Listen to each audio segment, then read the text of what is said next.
नमस्कार, आप देख रहे हैं हिंदी खबर इस वक्त और मैं हूं आपके साथ रितु तोमर। इस वक्त हमारे साथ जुड़ी हुई हैं सोनल चौधरी जो कि प्रिंसिपल हैं। हमारे साथ पतला मोदी नगर से जुड़ी हुई हैं। स्वागत है आपका सोनल जी।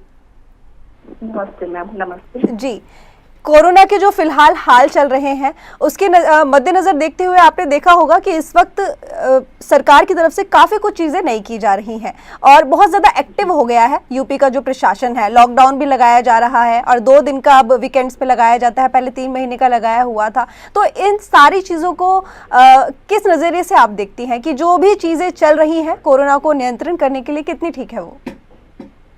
देखिए, कोरोना महामारी का हमारे स्कूल के साथ साथ शिक्षा के क्षेत्र में तो बहुत असर पड़ा ही है। हालांकि सभी क्षेत्रों पे इसका ज्यादा असर पड़ा है, लेकिन जैसे जैसे अनलॉक की प्रक्रिया शुरू हुई तो चीजें धीरे धीरे खुलने लगी हैं। इस महामारी के नियंत्रण को लेकर के सरकार ने पहले ही बहुत गाइडलाइन जारी कर दी है, लेकिन सबसे ज्यादा जो असर पड़ा है वो हमारी शिक्षा के क्षेत्र पे पड़ा है, क्योंकि अनलॉक फेज 1 के बाद ही हमारा स्कूल सारे जो जितने इस संस्थाओं से शिक्षण संस्थानों से जुड़े हुए हैं वो आज तक संघर्ष कर रहे हैं अपने अस्तित्व को बचाने के लिए। सरकार की तरफ से हालांकि कल ही एक आदेश आया था कि स्कूल जल्दी ही खुलेंगे, लेकिन ऐसा अभी लग नहीं रहा है कि स्कूल जल्दी से खुलेंगे। और जब तक स्कूल नहीं खुलेंगे बच्चों की पढ़ाई के साथ साथ और आर्थिक स्थिति भी स्कूल की बहुत ज्यादा खराब हो गई है। आपने देखा होगा कि अभिभावक जो है वो 3 महीने की फीस जो कि अप्रैल मई जून की वो बोलते हैं कि ऑनलाइन क्लासेस के थ्रू आप लोग पढ़ा रहे हैं तो हम फीस वगैरह नहीं देंगे। तो इन सब बातों को लेकर के हमें बहुत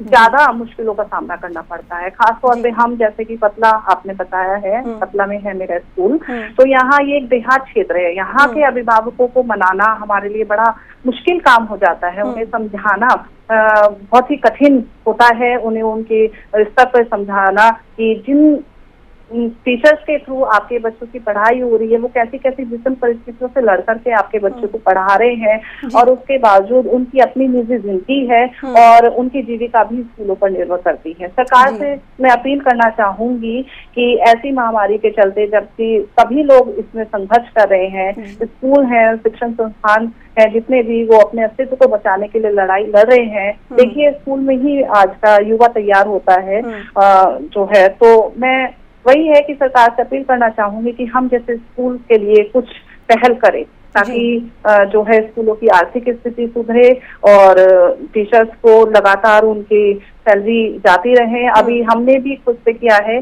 3 महीने जब हो गए हैं और फीस आने का कोई सवाल ही नहीं उठता था तो खुद से लोन लेकर के हमने जो है सैलरी टीचर्स को दी है। तो ऐसे में ट्रांसपोर्टेशन का हो जाता है, यानी एक्सपेंसेस बहुत हैं और स्कूल ना खुलने की वजह से हम लोगों के सामने चुनौतियां बहुत हैं। जी सोनल जी, आपने बताया कि कई तरह की दिक्कतें कोरोना के बाद होने लगी हैं, लेकिन एक चीज़ और है यहाँ पर सामने कि ऑनलाइन पढ़ाई को बड़ा जोर दिया जा रहा है क्योंकि बच्चे स्कूल तो जा नहीं सकते, घर पर ही हैं। ऑनलाइन पढ़ाई के लिए जोर दिया जा रहा है। तो ऐसे में ऑनलाइन पढ़ने को लेकर बच्चों की पढ़ाई पर इसका क्या असर पड़ेगा और किस हद तक ये चीज़ उनके फ्यूचर के लिए, उनके भविष्य के लिए सही है? क्योंकि ये भी कहा जाता है कि बच्चे कहीं ना कहीं ऑनलाइन होकर फ़ायदा उठाने की थोड़ी ज़्यादा कोशिश करते हैं पढ़ने की जगह।